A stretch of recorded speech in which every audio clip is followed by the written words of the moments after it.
L'histoire du trail ne se résume pas qu'à des courses mythiques ou des combats titanesques.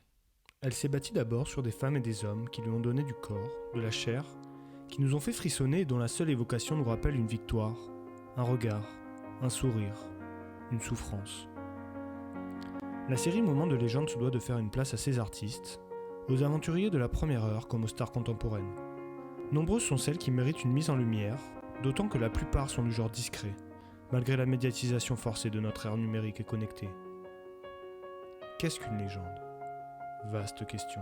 La légende marque au-delà de son propre sport, au-delà de son propre pays, de sa propre bourgade, au-delà des générations. Surtout, la légende n'est pas qu'un athlète. Elle est d'abord un humain dont on se souviendra même des années après avoir épinglé son dernier dossard. L'histoire d'une légende, c'est une sorte de romance teintée de romantisme, d'exagération, d'immodération, de sentiment. Elle nourrit notre imaginaire, elle nous pousse à notre tour à enfiler les baskets et s'élancer sur les sentiers, souvent pour des défis dont on ne pouvait oser rêver. La légende brise les barrières, celles que notre cerveau avait érigées mais que notre esprit tente sans cesse de surmonter. Elle attise notre liberté, notre soif de découverte, notre envie d'aller voir ce qui se trouve derrière la montagne, cette fameuse montagne qui nous paraissait encore bien grande il y a peu. Emportés par la foule qui nous traîne, nous entraîne, écrasés l'un contre l'autre, nous ne formons qu'un seul corps. Et le flot sans effort nous pousse enchaîner l'un et l'autre, et nous laisse tous deux épanouis, enivrés et heureux. Enivré et heureux ? Zach Miller n'en a peut-être pas l'air à ce moment précis, mais il l'était certainement. Vous l'aurez compris, c'est de cet Américain atypique dont je vais vous parler aujourd'hui. Il n'a pas le plus grand palmarès. Oh non, il n'a ni les 3 victoires de Xavier Thévenard à l'UTMB, ni les 4 de François Daen au Grand Raid. Il a encore moins les records de Kilian ou de Jim. Et pourtant, il a marqué et marquera ce sport comme peu l'ont fait avant lui. S'il est une légende, c'est qu'au-delà de son talent certain, il est la définition même du panache, de la bravoure, du dévouement, du dépassement de soi. Il aime ce sport plus que quiconque, et il le prouve à chaque fois qu'il enfile son short de crossman et ses baskets. D'où vient cet amour pour la course à pied ? Peut-être est-ce dans ses gènes ? Ceux d'un gamin né un 30 octobre 1988, sur une terre où courir n'est pas un sport mais une religion, le Kenya. De religion, il est possible que Zach en sache quelque chose. Des parents missionnaires, à 2 ans il rentre au pays de l'oncle Sam, à Lancaster en Pennsylvanie, au lieu de la communauté Amish, où il passe son enfance et son adolescence, avant de commencer sa vie de jeune adulte sur un paquebot, où il choisit de travailler pendant presque 2 ans. Atypique, je vous disais. Zach Miller cultive sa différence depuis qu'il a posé le pied sur cette planète. À ce moment de son existence, on est bien loin des sentiers mythiques de Pikes Peak, où il vit aujourd'hui. Zach est gardien de refuge, et pas n'importe lequel. Bar Camp, à mi-chemin vers le sommet mythique du Colorado, niché à plus de 3000 mètres d'altitude. C'est là où il a posé ses affaires il y a plus de 5 ans maintenant. Un spot idéal pour courir, me direz-vous. Certainement. Mais ce serait oublier que la vie que Zach a choisie, c'est d'abord gardien de refuge. Cuisine, vaisselle, ménage, bûcheron, réparateur, accueil. On est bien loin de l'athlète élite qui gère au millimètre sa préparation.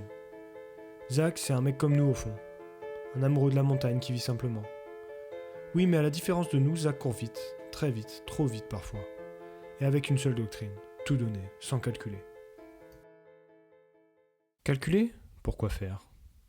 Zach Miller s'est posé la question après l'UTMB 2018, où il a explosé en plein vol à Champé, alors qu'il venait de faire 120 km en tête de course. Il faut reconnaître que l'Américain est coutumier du fait. S'il court, ce n'est pas pour réfléchir à ce qu'il se passera dans 5 ou 10 heures. Non, ce qu'il recherche c'est l'adrénaline de tous les instants, sentir les pulsations de son cœur au plus haut, et l'acide lactique envahir ses jambes. L'effort dans ce qu'il a de plus pur, jouer avec le danger, être sur la corde, sur l'arête de la montagne, celle où la moindre erreur peut être fatale. Zach Miller n'a pas la plus impressionnante des cotes ITRA. 880, pas mal, certes, mais tellement loin des 954 de Jim ou des 949 de Kilian. Il n'est pas non plus du genre à enchaîner les courses à la manière de Pocapel. 3 lui suffisent par an en général. Mais quand on sait l'engagement qu'il met dans chacune d'entre elles, on comprend que son petit corps trapu ne peut parfois pas tenir la charge. Alors il se blesse et ne peut pas courir pendant quelque temps. Mais Zach ne s'en fait pas. Il n'est pas du genre à regarder ses stats sur Strava. Strava ? Bien loin de ses préoccupations. Il n'a même pas de montre GPS, juste une petite Casio qui lui donne l'heure. Mais l'histoire du trail restera marquée par ses coups d'éclat, assurément. Des victoires impressionnantes, il en a. Des échecs aussi, tout aussi beaux. C'est là où Zach est différent. Dans la victoire comme dans la défaite, il suscite toujours la même émotion. L'émotion qui nous transperce, qui nous fait chavirer, celles qui gravent des souvenirs à jamais dans notre mémoire. Des souvenirs, nous en avons tous de Zach. Mais commençons par le commencement. 2013, alors qu'il travaille encore sur le Queen Mary 2, Zach s'inscrit sur son premier ultramarathon, le JFK 50 Miles. Mes parents m'ont pris pour un fou. Ma grand-mère pensait que j'allais mourir. Premier coup d'éclat, première victoire, pour sa première course longue distance. À mi-parcours, j'étais en tête avec un autre coureur. Je lui dis « Je m'appelle Zach, et toi ?»« Rob. »« Rob qui ?»« Rob Krah, autant dire une légende, vainqueur cette année-là de la Western States. » À l'arrivée, les gens s'interrogeaient. « Tu le connais, ce petit jeune ? Quel est son temps sur marathon ?» Je n'avais jamais couru un marathon. Je m'entraînais sur les escaliers d'un paquebot et sur tapis. Et quand on faisait l'escale, je cherchais la plus grande montagne du coin, et j'essayais d'aller faire l'aller-retour le plus vite possible. S'ensuit un partenariat avec Nike, puis d'autres victoires très vite. Lake Sonoma en 2014, avant de tenter l'expérience en Europe sur une CCC 2015 qui l'a rendue historique.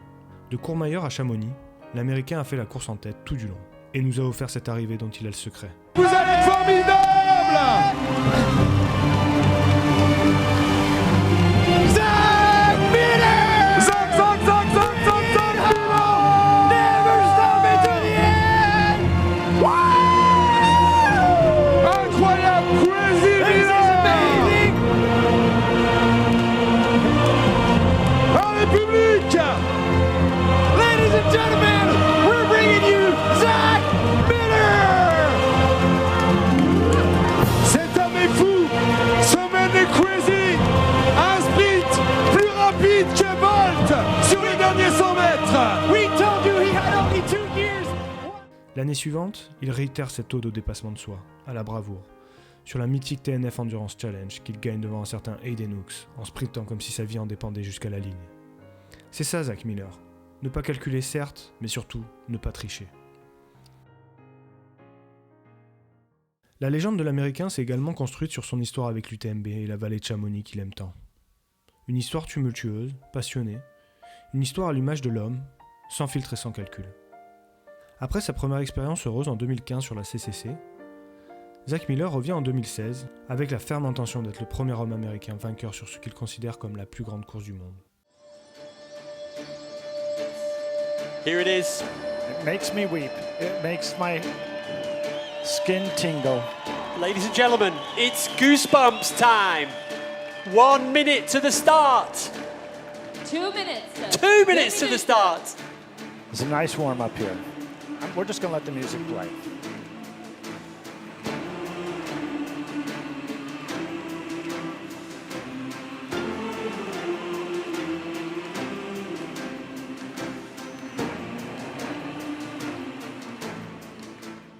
Cette année-là, Zach, égal à lui-même, fait le spectacle. Départ en trombe, il fait la course en tête jusqu'à Trient au 140e kilomètre, avant d'exploser en plein vol pétri de crampes sous une chaleur accablante.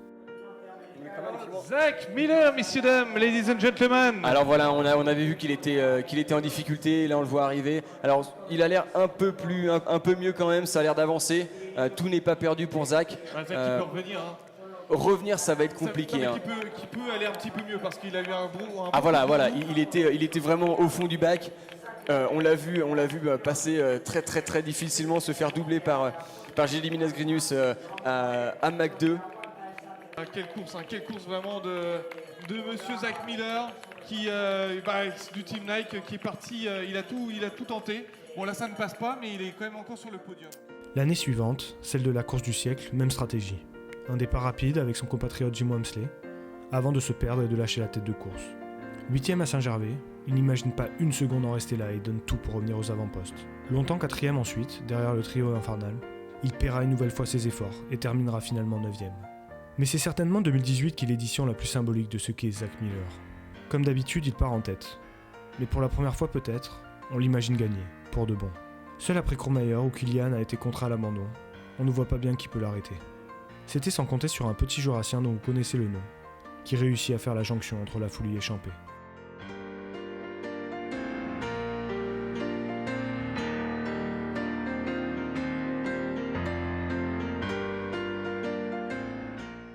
Ce moment appartient à l'histoire, celle d'un sport qui ne pardonne rien, celle d'un homme qui ne calcule rien, celle d'une légende qui est la définition même du panache. Zach Miller échouera cette année-là, comme il échouera l'année suivante. Mais il reviendra encore en 2020. Ne loupez pas le départ, il risque d'être aux avant-postes et de nous offrir peut-être un moment de légende.